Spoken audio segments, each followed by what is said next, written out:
Behind the locked door of a seemingly ordinary hotel room lay a story so chilling, so unexplainable, that it baffled detectives for decades.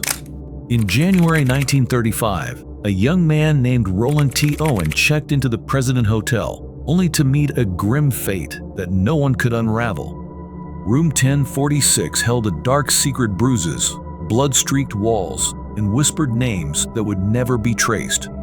This is the story of a man who vanished into mystery, and the room that still holds echoes of his terrifying final hours. If you believe in the importance of shedding light on the mysteries of our world, and feel that seeking the truth is a worthy pursuit, we invite you to join us. Your support helps keep these stories alive and ensures that the search for answers continues. The mysterious arrival on the morning of January 2, 1935, a young man checked into the President Hotel. His name, or so he claimed, was Roland T. Owen. He was an unassuming figure, a man in his mid-20s, with dark hair and a small scar above his left ear. His demeanor was somber, his attire simple. A bellboy accompanied him to room 1046 and noted, curiously, that Mr. Owen brought almost nothing with him, no luggage, only a comb, a toothbrush, and some toothpaste. The man's expression was blank, his speech minimal. The bellboy remembered how, as soon as they entered room 1046, Roland drew the shades closed, preferring darkness over the warm daylight streaming in. The room, which faced the hotel's interior courtyard, had a sense of claustrophobic isolation. Roland quietly tipped the bellboy and closed the door behind him. From that moment, things only grew stranger. The nervous guest the following day, the maid, Mary Soptic, came to clean the room as she did every morning. She found Roland sitting in the dim light, the shades still drawn. He allowed her in, telling her to leave the door unlocked as he was expecting a friend. Mary noted that he seemed nervous, frequently touching his head as if in pain. The oddity of room 1046 was already whispered about among the hotel staff, but Mary did her job without question. On the small table was a note that read, "Dawn, I will be back in 15 minutes. Wait." Later that day, a few guests mentioned seeing Roland in the hallway, talking to an unidentified man. Their conversation seemed tense, but nothing was heard clearly enough to understand. That night, several guests reported hearing strange noises, a series of muffled bangs, followed by what sounded like a faint cry for help. The hotel staff, used to the typical chaos of a bustling establishment, paid it little mind. The chilling discovery on January 4, the hotel operator noticed that the phone in room 1046 had been off the hook for a while. The bellboy, Randolph Probst, was sent to check. He knocked, but there was no answer. Eventually, he let himself in. The sight within chilled him to the bone. Roland was lying on the bed, naked, his body covered in bruises, and blood smeared the walls. His head had suffered a blow, and there were deep stab wounds in his chest.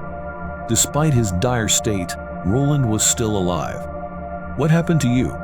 Probst gasped. Roland, in barely a whisper, managed to say, Nobody did this." Then he lost consciousness. Paramedics were called, and they rushed Roland to the hospital. He died shortly thereafter, succumbing to his injuries. The police investigation that followed only deepened the mystery. Inquiries revealed that Roland T. Owen was a false name. They couldn't trace any identification or family. The man seemed to have appeared out of nowhere, only to meet his grim fate within the dark confines of room 1046. The investigation turned up strange details. There were no signs of forced entry. Whoever had entered had been let in. The fingerprints on the phone were wiped clean, and no weapons were found. Most intriguingly, the autopsy revealed ligature marks on Roland's wrists and ankles, indicating he had been bound. Who was Dawn? Was he the mysterious visitor who had been seen with Roland? The police were at a loss. In a baffling twist, a funeral home received an anonymous call offering to pay for Roland's burial. The caller insisted that Roland had wronged someone and that his death was justified. The money, wrapped in newspaper, arrived without a return address. Roland was buried in a potter's field, his grave marked by an unassuming headstone that only deepened the tragedy of his anonymous end. The legacy of Room 1046 stories like these remind us that there is so much more to the world than meets the eye. In times like these, we come to realize the importance of sharing these mysteries and connecting with each other in our search for the truth. If this story moved you, consider supporting us by staying connected. It's through your support that we can continue unraveling these mysteries together. Months turned into years, and Room 1046 became infamous. Amateur sleuths and journalists tried to uncover Roland's identity and the story behind his death.